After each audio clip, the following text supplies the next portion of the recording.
He aimed his sidearm at her face, but 45 seconds later, he was the one lying on the ground, staring up at the sky, his weapon gone, his pride shattered. No one at the base that morning could have imagined that the quiet woman standing by the training field was capable of something like that. She looked calm. Too calm. Maybe that's what made her dangerous.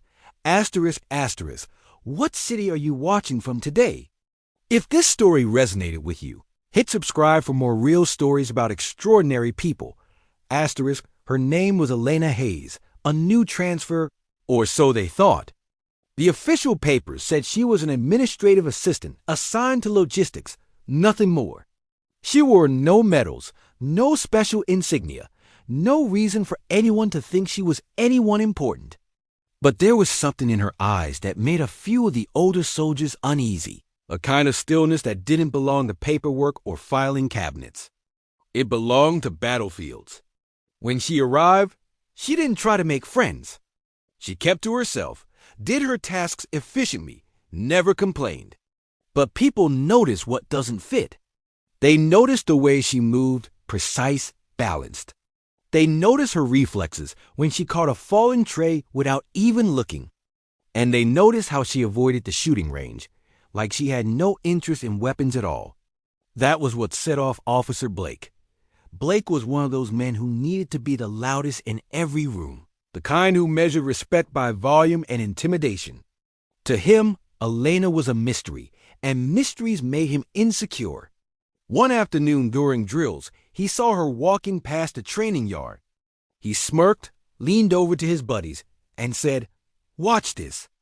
Time to see if the new girl can even handle a gun." He called out to her, loud enough for everyone to hear.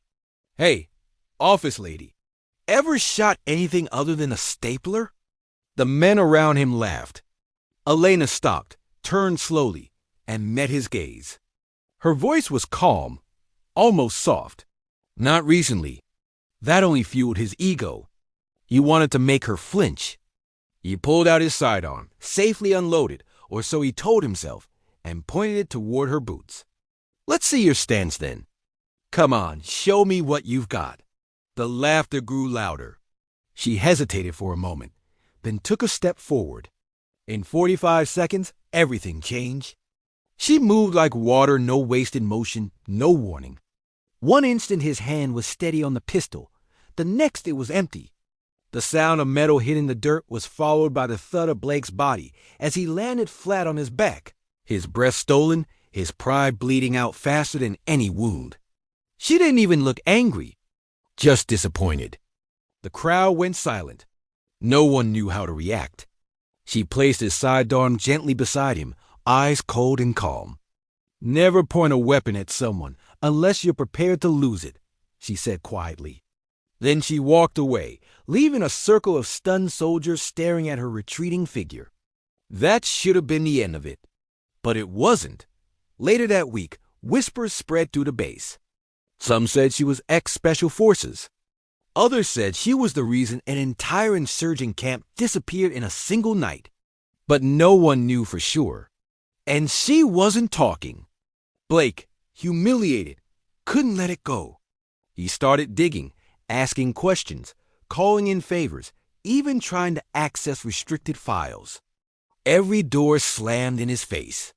Every superior told him to drop it. That only made him more obsessed. He began watching her, the way she disappeared at odd hours, the secure phone calls she took, the coded phrases he barely overheard. There was something beneath the surface, and he was determined to expose it. One night, during a storm that turned the entire base into a maze of flickering lights and howling wind, he saw her heading toward the restricted hangar. He followed her, staying low, his boots splashing through puddles. She swiped a key card and slipped inside. Blake wedged the door open and entered quietly. Inside, the air smelled of oil and silence. She stood beside a sleek aircraft, black, unmarked, built for missions that didn't officially exist. She turned slowly, her eyes meeting his. "You shouldn't be here, officer." He froze. "Who are you?" He demanded. "Someone you weren't meant to find," she replied. Then she walked past him, calm as ever, and whispered, "The next time you point a weapon, make sure you know who's standing on the other end." The next morning, Blake was called into the commander's office. A sealed file sat on the desk. Inside was a single photo. Elena, in full uniform, medals shining, standing beside generals he'd only seen on television. The nameplate read, "Commander Elena Hayes, Special Operations Classified Unit 7. His stomach dropped. She wasn't a logistics officer. She was the commanding officer of a covert division so secret that even most of the brass didn't know it existed.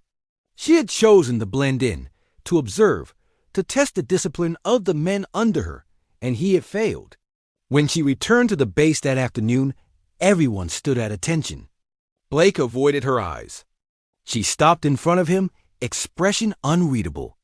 "Discipline isn't about knowing how to fight," she said. "It's about knowing when not to." He nodded, unable to speak. Weeks passed.